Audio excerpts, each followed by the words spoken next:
भारत की सुरक्षा नीति में आज के समय में एक बड़ा बदलाव देखा जा रहा है। एक ऐसा बदलाव जो न सिर्फ हमारी सेनाओं की ताकत बढ़ाएगा, बल्कि भविष्य के युद्धों की दिशा भी तय करेगा। ये बदलाव है ड्रोन टेक्नोलॉजी की दिशा में भारत की तेज और आक्रामक तैयारी।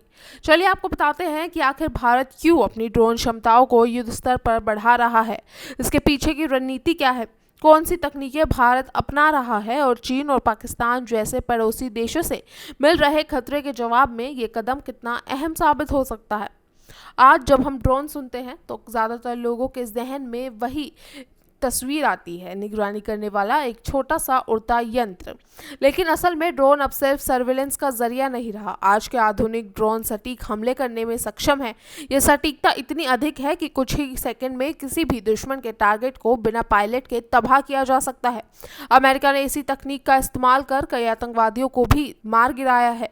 चीन के इन इस्तेमाल कर दक्षिण चीन सागर में निगरानी के लिए किया है और अब भारत भी इन क्षमताओं को न सिर्फ विकसित कर रहा है बल्कि युद्ध के नए युग की तैयारी में जुट गया है। भारत एक दुर्लभ स्थिति में है जहां उसे दो मोर्चों पर एक साथ सतर्क रहना पड़ता है। एक तरफ चीन और दूसरी तरफ पाकिस्तान, दोनों देशों के साथ भारत की सीमा विवादों में जूझती रही है।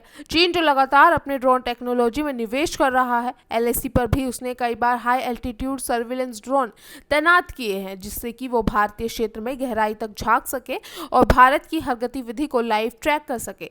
वहीं पाकिस्तान ने ड्रोन का इस्तेमाल पंजाब और जम्मू कश्मीर में कई बार नशा और हथियार भेजने के लिए किया है।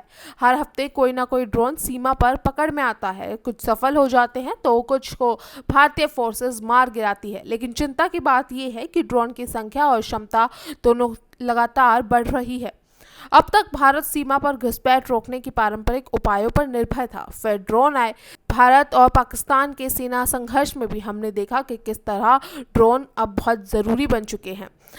पहले भारत निगरानी कैमरे, बीएसएफ की तैनाती और गश्ती दलों का प्रयोग करता था, लेकिन अब समय बदल चुका है। भारत सरकार ने एक बड़ा निर्णय लिया है। अब सिर्फ रक्षात्मक नहीं बल्कि आक्रामक और तकनीक आधारित सुरक्षा रणनीति अपनाई जाएगी। रक्षा मंत्रालय ने हाल ही में 2000 करोड़ रुपए की लागत से ड्रोन और एंटी ड्रोन सिस्टम की खरीद को मंजूरी दी है। ये सिस्टम भारत के 3 सेनाओं, थल सेना, वायुसेना और नौसेना को एक नए युग के लिए तैयार करेगा।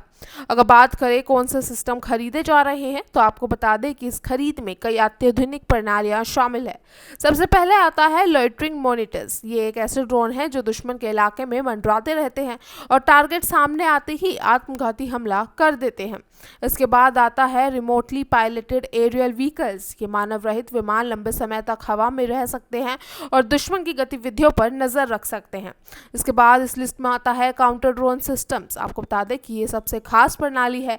इससे दुश्मन के ड्रोन को न सिर्फ डिटेक्ट किया जा सकता है बल्कि इलेक्ट्रॉनिक जैमिंग और लेजर के जरिए उन्हें मार भी गिराया जा सकता है। भारत सरकार इस पूरी प्रक्रिया को मेक इन इंडिया अभियान के तहत तेजी से बढ़ा रही है। इसका मकसद सिर्फ विदेशों से ड्रोन खरीदना नहीं है, बल्कि देश में ही ऐसी तकनीकें विकसित करना है जो कि टिकाऊ, किफायती और भारतीय ज़रूरतों के अनुरूप हो। बेंगलुरु, हैदराबाद और पुणे जैसे शहरों में कई स्टार्टअप और निजी कंपनियां अब ड्रोन बनाने की दिशा में काम कर रही है। बेंगलोर की रैम्पे एम्फील्ड नाम की कंपनी को हाल ही में $100 मिलियन की फंडिंग मिली है, जिससे कि वो और भी ऐसे एडवांस ड्रोन्स बना रही है। इन सब के साथ भारत अपने खुद के अटैक और डिफेंस ड्रोन भी बना चुका है। आपको बताते हैं कुछ खास नामों के बारे में। इन नामों में सबसे पहले आता है नागा अस्त्रा 1। ये एक लॉइटरिंग म्यूनिशन ड्रोन है जिसे दुश्मन के इलाके में भेजा जाता है। ये उड़ान भरते हुए लक्ष्य की तलाश करता है और उसके पास जाते ही खुद को विस्फोट कर देता है। इसकी खास बात यह है कि इसे दोबारा भी इस्तेमाल किया जा सकता है और ये 75% से ज़्यादा स्वदेशी है। इसके बाद आता है रुद्रा अस्त्रा। ये एक वर्टिकल टेक ऑफ और लैंडिंग ड्रोन है, यानी कि इसे छोटे इलाकों से भी उड़ाया जा सकता है। ये बड़े बम और मिसाइल लेकर भी उड़ सकता है और टारगेट पर हमला भी कर सकता है। भार्गवास्त्र, ये एक भारत का स्वदेशी काउंटर ड्रोन सिस्टम है जो कि दुश्मन के ड्रोन को बहुत कम लागत में ही सेकंडों में हवा में ही खत्म कर सकता है। इसके बाद आता है इंद्रजाल। ये एक डोम आधारित ऑटोनोमस सिस्टम है जो कि 2000 वर्ग किलोमीटर क्षेत्र को ड्रोन अटैक से पूरी तरह सुरक्षित रख सकता है। जैसे जैसे ड्रोन हमलों का खतरा बढ़ रहा है, भारत अब उन तकनीकों पर भी फोकस कर रहा है जो दुश्मन के ड्रोन को पहचाने, ट्रैक करे और उसे हवा में ही खत्म कर दे। भारत में अब electronic jammers, radar based tracking system और आर्टिफिशियल इंटेलिजेंस के जरिए ड्रोन रोकने वाले सिस्टम तेजी से तैयार किए जा रहे हैं। ड्रोन का उपयोग सिर्फ युद्ध के लिए नहीं होता, प्राकृतिक आपदाओं के समय जैसे बाढ़, भूकंप या जंगलों में भी आग, ड्रोन से इलाके का सर्वेक्षण करना बेहद आसान हो गया है। सीमावर्ती इलाकों में खेती की निगरानी, फॉरेस्ट सर्वे, अपराध रोकथाम और यातायात नियंत्रण सभी क्षेत्रों में ड्रोन उपयोगी हो रहे हैं। यानी भारत इस तकनीक को सिर्फ हथियार के तौर पर नहीं बल्कि विकास के हिस्से के तौर पर भी देख रहा है। अमेरिका, चीन, इजराइल और तुर्की जैसे देश पहले ही इस क्षेत्र में काफ़ी आगे हैं, लेकिन भारत ने हाल के वर्षों में जो गति पकड़ी है वो भविष्य में भारत को इस रेस में टॉप 3 देशों में पहुंचा सकती है। इजराइल जैसे देशों के साथ भारत की तकनीकी साझेदारी भी इस दिशा में इशारा करती है। भारत का ये कदम सिर्फ सुरक्षा की दृष्टि से नहीं बल्कि एक मजबूत राजनीतिक संदेश भी है। जैसे कि एससीओ सम्मेलन के दौरान रक्षा मंत्री राजनाथ सिंह ने साफ साफ कहा कि भारत अब आतंकवाद और सीमा पार से हो रहे साजिशों का जवाब सख्ती से देगा और ड्रोन तकनीकी इसी रणनीति का अहम हिस्सा बनने जा रही है।